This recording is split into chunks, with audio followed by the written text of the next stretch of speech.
Fabulously strong, lifted that title in Doha last October, a few months after the world cross-country title on that incredibly demanding circuit in Aarhus in Denmark back in the March.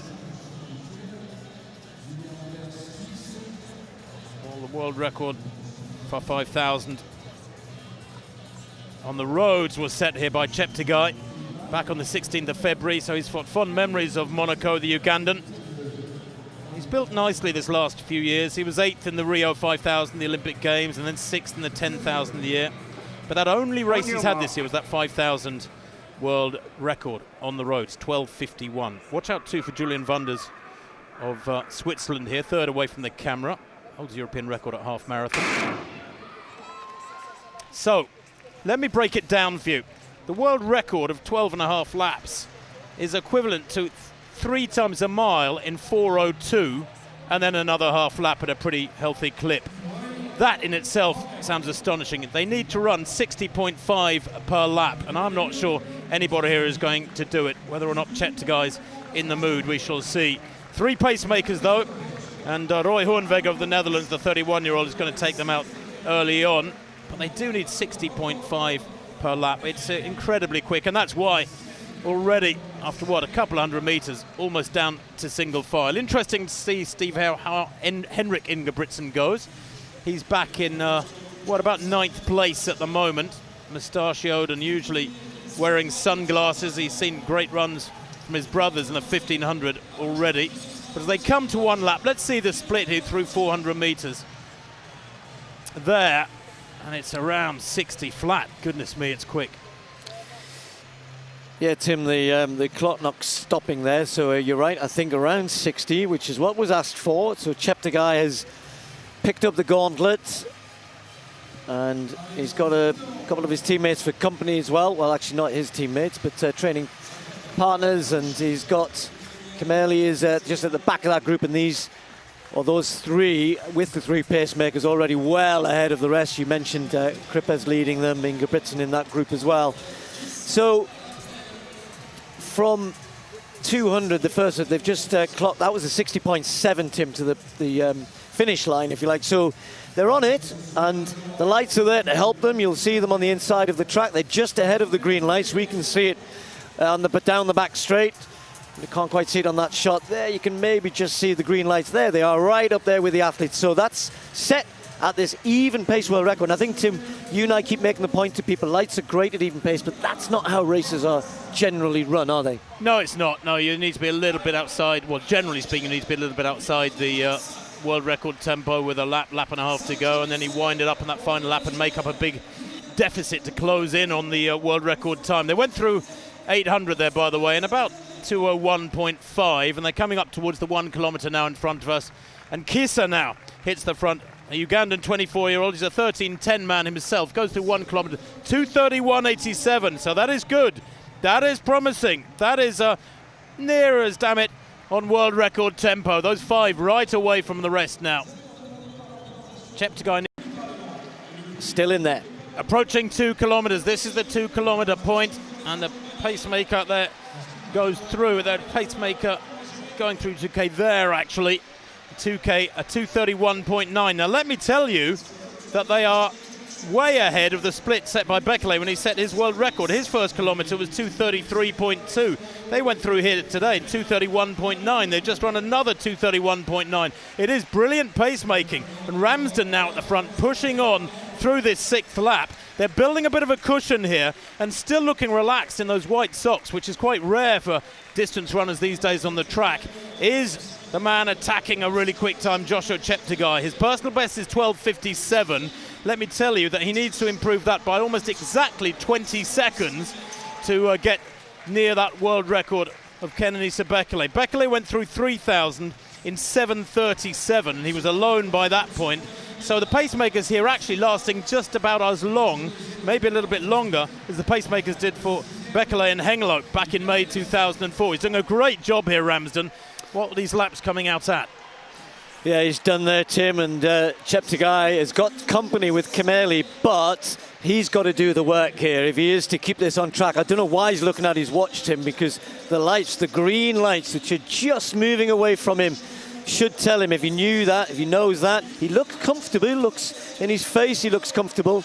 But as you rightly said, Tim, that this is the hard laps, the hard bit of the race. This is where he's got to try and keep the pressure on. He's going to have to get to 3,000 if he wants to maintain average pace of 60.9 there. That's good in 7:34. But this is looking very promising, I have to say. That world record, 16 years old now, and a little bit more of Kenenisa Bekele. Cheptegei begins to wind it up. He's really testing Kimeli here mid-race. Fabulous split, 60-61.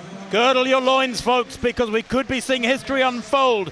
He went through 3,000 in 7:35.1, and he's cut loose now, Joshua Cheptegei. He's inside the last mile, just under 4 laps to run. Kimeli in second place, running incredibly strongly, about 30 metres down. But Joshua Cheptegei has it all. He has that speed on the track. He's a great 5,000 runner. He has that enormous strength of a 10,000 metre runner. He has that gutsiness of a cross-country champion. And he's still looking relaxed, isn't he? 2:31.9, 2:31.9, 2:31.4. I've got his last 4 kilometres, his last 3 kilometres at. And the world record is under severe threat here. It could be quaking in its boots. The next significant split's 10:07 rather, at 4K for Bekele. That was his split. Now the kick in the tail I have to warn you about is that Bekele ran his last 5 laps in almost exactly 5 minutes. Astonishing closing pace from Kenenisa Bekele. He was just 21 when he set the world record back in 2004. He doesn't have to go quite that fast, Tim. We're looking at 3:2-ish for those last 3 laps. So let's say he runs a 61 and a 61 and then can finish with a 59 point something. You're right, it's on. It's 100% on here. Those green lights, he's just moving imperceptibly away. You can't quite see it on that shot there. He's not looking at them, but we can see that that means he's inside world record pace. And we're assuming, Timmy looks so relaxed, you said that. There you see through that last kilometre, 2:30. Phenomenal. There's Kimeli, long way back, but still running quick. He comes round this time, it'll be just 2 laps to go. He's not slowing down, he's maintaining, and he's girding his loins, and we should be, like you said, because this could be phenomenal. You do that a lot, don't you, Steve? I do, when I can.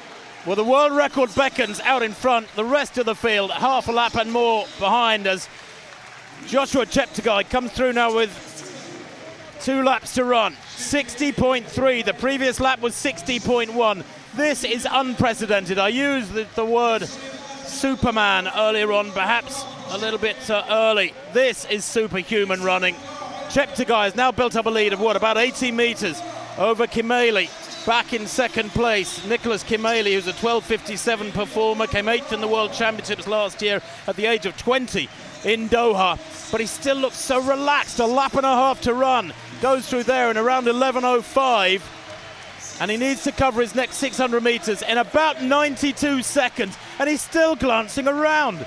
This is metronomic, machine-like running. Robotic running almost. He's so relaxed. He looks great, Tim. He's coming up to the bell. I think he's going to absolutely break this apart. He must do. He must have something left here. He looks too good. He looks too relaxed. He's away from the lights. He takes the bell now. The world record is on.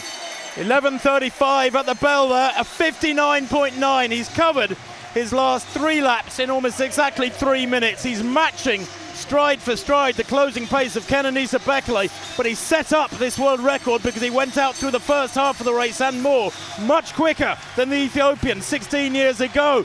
Down the back straight, 250 metres to run, history in the making. Julian Wunders there with Switzerland, waving him on, is being lapped now, and hardly surprising. Great runners will be lapped by this man as he goes into the final 200 metres. Still looking strong, no panic, no sign of stress, not driving hard. He's got to hit the clock, hit the line in 12:37.35.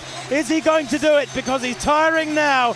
Down the home straight, surely it's going to be close. Watch the clock, 10 seconds to go. He's got about 50 metres to run, and he's still driving for the line. At last he grimaces and looks mortal. But there, 12:35.37. The world record has been broken by almost exactly 2 seconds. And he's still smiling. He's still in good shape. This fella, well, probably deserves the name Superman beside his own Joshua Cheptegei of Uganda, more than anybody in the history of distance running in the modern era. That was astonishing. I said before the race he needed to run 3 times a mile in 4:02 and then some change for that last half lap. Well, he's just run 3 times a mile in about 4:01. That is just hard to comprehend. What a performance, Tim, and I love the way he did it. We've talked a lot about paces changing and picking up. That was almost an even-paced world record. His fastest lap, there was no big surge at the end, 59.64. Most of the other laps were within a second or so of that.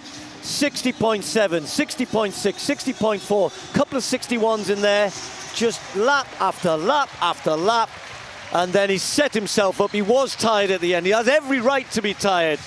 What a run, a world record on a night of nights here.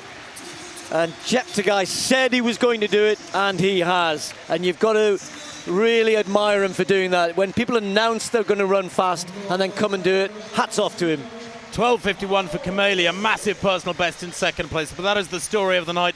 Surely the story of this bizarre athletic summer of 2020. He went through 3,000 in 7:35, began to ease away from a brave Kimeli there. But Nicholas Kimeli of Kenya couldn't hold him back over those final laps.